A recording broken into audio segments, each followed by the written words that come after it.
Good afternoon, ladies and gentlemen. Welcome to the last panel session of the A-LIEP and ICADL conference. My name is Associate Professor Dr. Siddhivirai Thirojanarat, and I'm the MC for this session. It's a great pleasure to introduce our chairperson and panelists who are going to give a talk and share knowledge in the topic of living happily together, diversity in digital community. Our chairperson, Associate Professor Dr. Kultida Tuamsuk. She is currently the Dean of Faculty of Humanities and Social Science, Khon University, Thailand. She is also a chair of the Doctor of Philosophy program in Information Studies and the head of Digital Humanities Research Group, Khon University. As well, she is one of the A-LIEP steering committee. And we have two panelists here. The first one is Associate Professor Dr. Gobinda Chowdhury, and another panelist, Associate Professor Dr. Wertheimer. Ladies and gentlemen, please join me in welcoming our chairperson and panelists.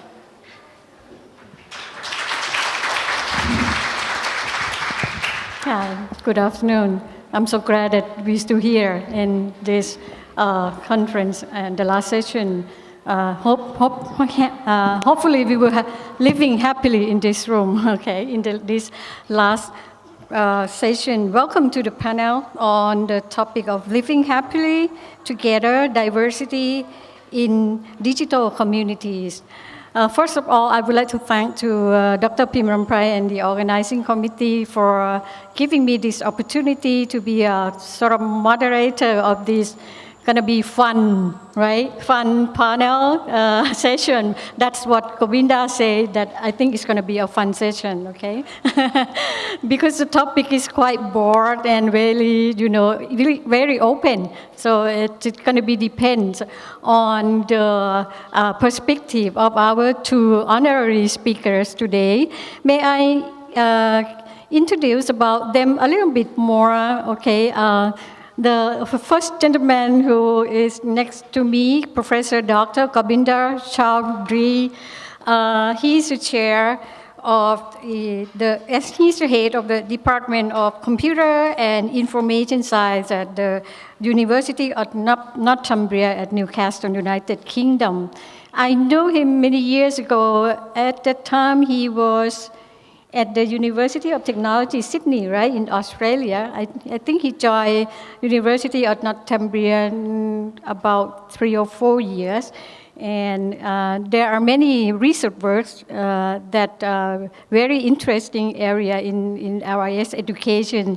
Actually, I told many of my students that he's a father of ontology development because when we search for the textbook, we see his lots of writing about ontology development. So welcome, Dr. Gobinda.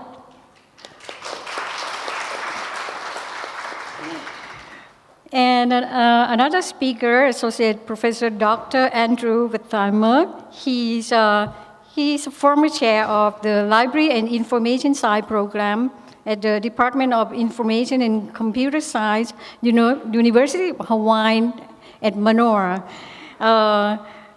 It's interesting when I look at his profile, he's been doing the research in the interdisciplinary field of ethnic print culture history, which is very rare. I don't see that many of us in the library and information education has been working on such kind of topic in the research, and also primarily on the Japanese Americans and research in the history of library education. Please welcome Dr. Andrew. Yeah. So before I giving the microphone to these two gentlemen, I would like to start a little bit about the topic today. There are key terms in there that you might have seen that. First of all, what is it called, a digital community? I would ask for their perspectives on this term. What do they think about what's so-called a digital community. To me, I think a digital community is sort of a modern and progressive community which is formed, in the result of digital technology maybe at home, at work, at education, or even for entertainment. And when we think about the digital community, it's not just an infrastructure with the combination or integration of the technology, but it's also a community. If we think about the normal community, it's a place where many things in there that combine together. For example, people who have different backgrounds, or even for the different geographical area, or even different culture, or so and so on. So that there are many different kind of things combined into one community. And there are many kinds of things that combine into a digital community, which what we call diversity. So diversity in a digital community can be described in many aspects, And how do we live very happily in this kind of digital community with diversity?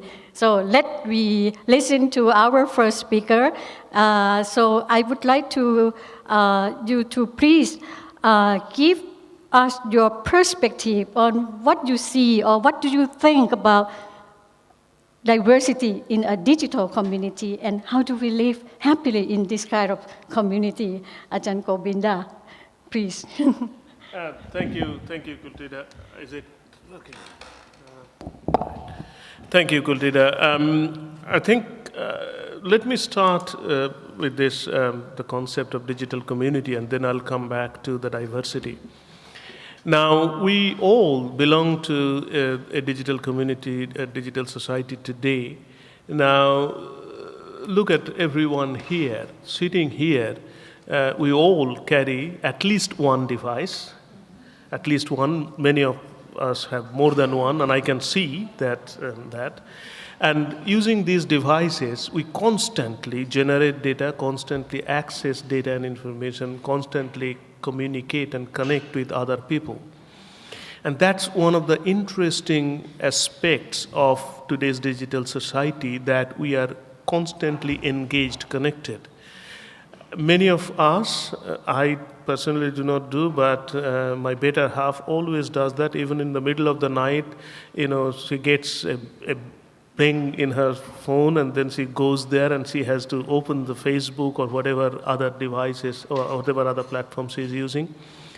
So what I mean to say is that we are not the only examples. Anyone, anywhere you see, ranging from very young children to people in any stratum of our society, we belong to the digital community. But here, this community has a better role to play in the digital society, because we also manage digital content and data, and we teach about it, we research about it, and we have a role to contribute to the society so that this digital content and data that we constantly interact with, create and access and share, that can be done in a much better way.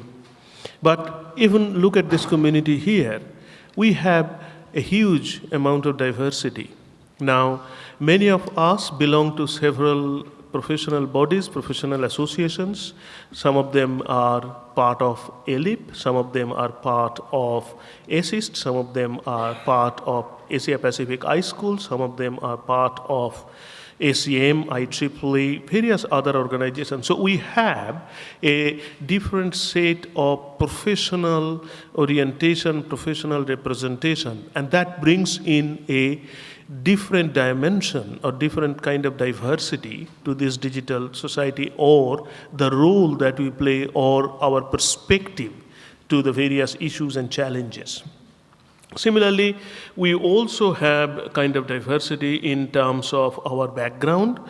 Some of us come from computer science background, some of us come from library background, some of us come from, engineering background, management background, a range of different backgrounds, and within that, of course, specializations.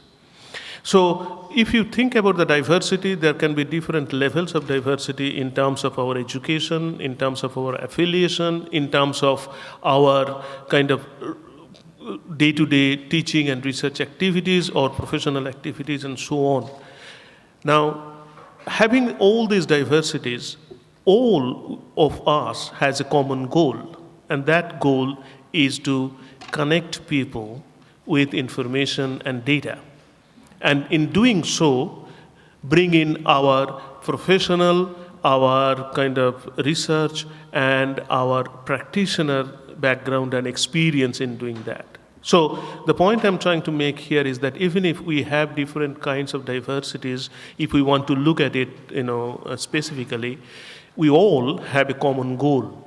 So that's the second part of the question that Kultida asked. I'll come back to that later, but I would like now to sort of, my co-panelist give his views on the diversity. Thank you. Gobinda said that we are in a digital community, but consider in even the different subject, different organization, different background. But anyway, we are and have also a role in terms of digital management, which takes role in connecting people to the data. That would be another perspective that we would share later on. Okay. So Andrew, can you elaborate on this? Well, thank you. So it is an honor to be here on this panel and dealing with an important question. I think when we got the original invitation, we thought we would be on a much larger panel, but this is really exciting to be able to be part of this discussion. And Gobinda and I were saying that we hope that you will soon be able to join us with some of your questions and ideas. But before going on, I should say I'm, of course, 100% favor of diversity, but you should ask yourself, well, what does diversity mean? So, we're academics, and so we have to kind of parse any of these kinds of questions. And I think, so coming from someone from North America, that's a very political kind of question. So not only politics, but it involves legal issues, involves academic issues, and it's also a very personal kind of question.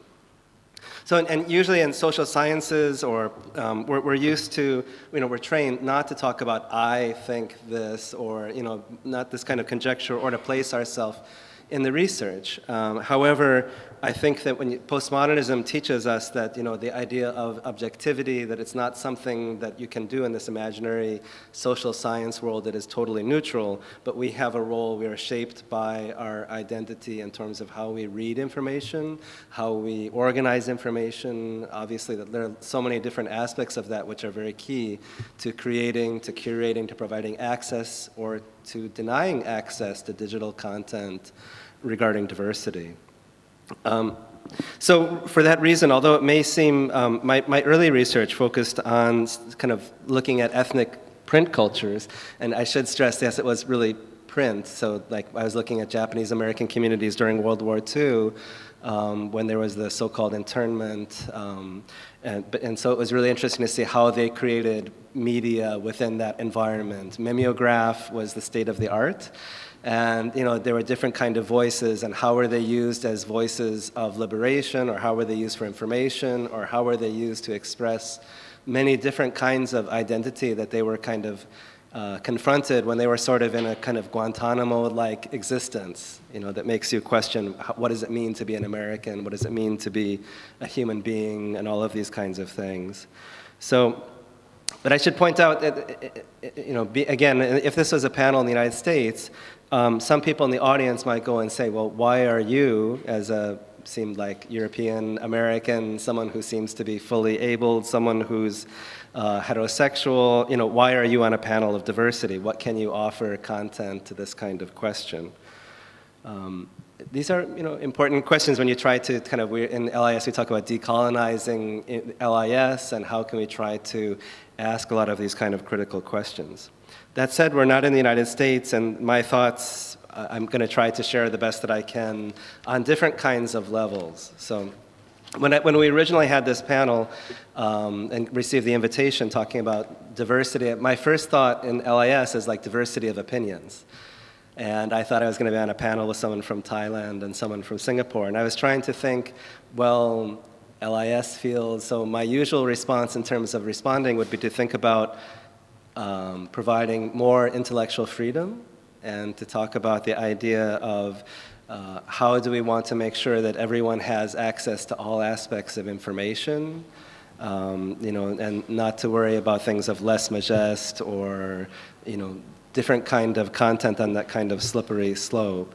So I think that we can see that so anyway, that would be the kind of typical position that I would feel like I would be set as a North American representative in an LIS conference, and to try to talk about our field has these kind of traditional ethics of fighting for intellectual freedom, whether it's for content that's diverse or, again, all of these kinds of points. But as someone who's living in Hawaii, I think that there's a different kind of context that's helped me to understand that things are a little different necessarily. So of course we still want to provide intellectual freedom to information, but in Hawaii, for example, the host culture is Native Hawaiian, and they have a lot of ideas of information that they want to be shared to the public, but also there's some other information that they believe is sacred. And this is a kind of conflict between traditional LIS code of ethics or information ethics that said, the information should be free and everyone should have access to it.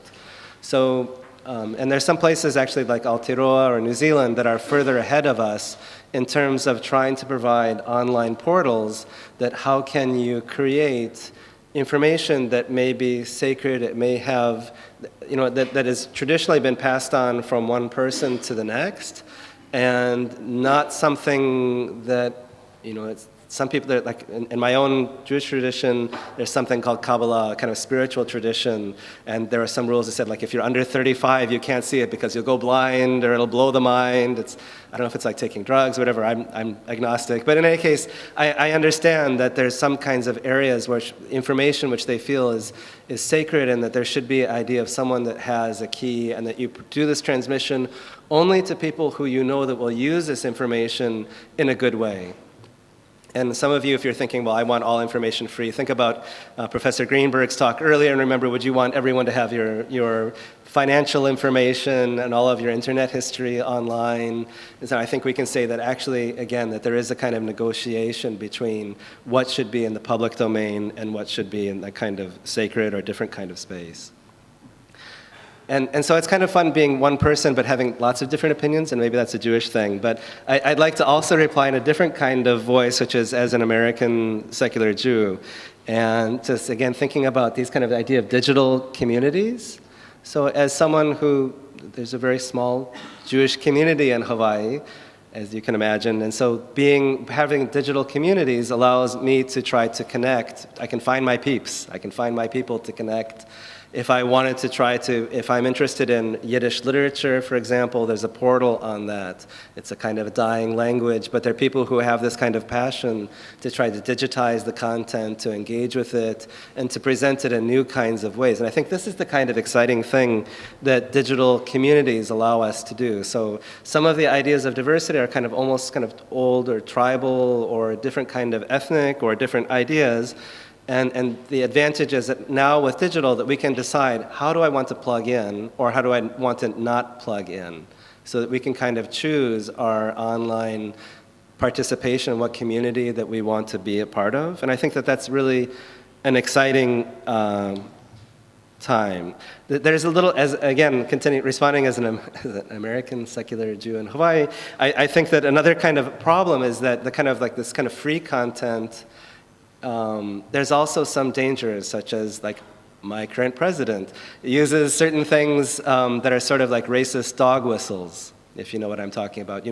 If you have a whistle that only a dog can hear. Okay, sometimes people will do some things that are keywords that will appeal to other people, but might again have a kind of, encourage.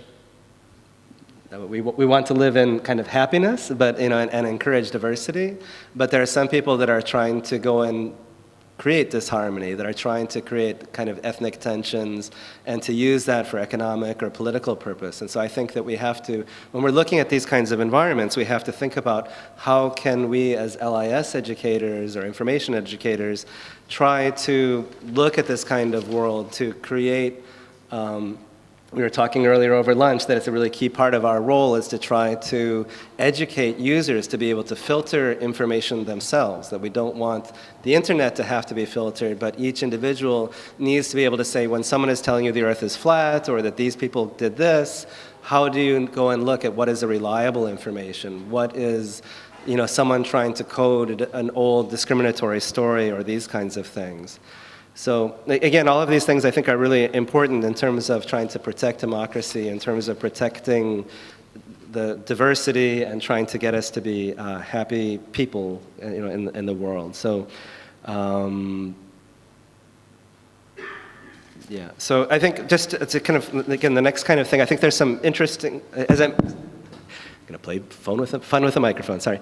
Although my interest is primarily in ethnic print culture, I think there's been, you know, so looking at books and magazines, which might seem rather less last century, I think there's some really exciting things that are happening in digital environments. I've just briefly, for the next like 2 minutes, mentioned. So I mentioned already that in New Zealand that they're doing these really amazing projects.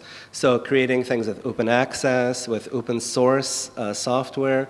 And because they have a different infrastructure based on the Treaty of I can never pronounce it, Waitangi? So thank you. So that creates a different kind of information context so that we're, you know, Maori information, the native people of Aotearoa, New Zealand, are able to decide, for example, to have ownership of, for example, their images and to have different ideas of creating different information systems, also different schools to educate indigenous people working with indigenous content. And I think that we can try to look at Aotearoa for a lot of these different kinds of models. In the United States, we've actually oftentimes are using some of their software to try to, like with Native American communities, try to create portals that are preserving languages that might be spoken by a Native American group with maybe less than 10 speakers. And so, like someone was talking about listening to a podcast, you know, they're in their car radio and they were listening to something that a tribal elder had spoken and trying to create these kind of new digital communities, almost kind of re-giving birth to languages, sort of like what happened with Gaelic or Hebrew, and making these and languages, giving them a chance to survive. So I think that's there are so many of these kind of projects, I'm sure, in Thailand and all of these places that represent the diversity of these areas, and I'll soon enjoy hearing your comments. But before that, I should say that I think, although there are all of these exciting projects, we have to really be concerned about this kind of north-south divide.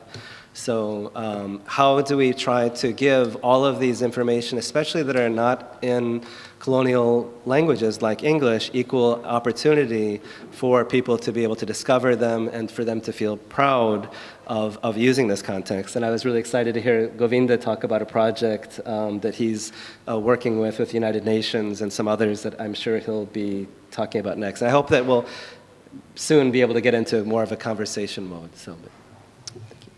Thank you very much. So it seems to me that looking into the diversity of the digital community can be, you know, integrated or can be worked into our education and research, and there are many going on in our library education. For example, for Andrew, he's particularly interested in sort of diversity among the ethnic group that may cause in terms of information access, information retrieval, even the languages, content management, on the issue of diversity in terms of ethnic background. I think for us who are in the library and information science community, I think we are in the forefront in terms of having or receiving an impact from this change in terms of digital technology, change our education, change our research topic area. I'm going to ask your opinion on What do you think this kind of change in our new paradigm of this digital community, digital technology, for our library and information science education, and what roles shall we take, or do we need to change our teaching approach? Do we need to change our education? Do we need to look for something new in our library and information science education? Yes, Gobinda, you have some.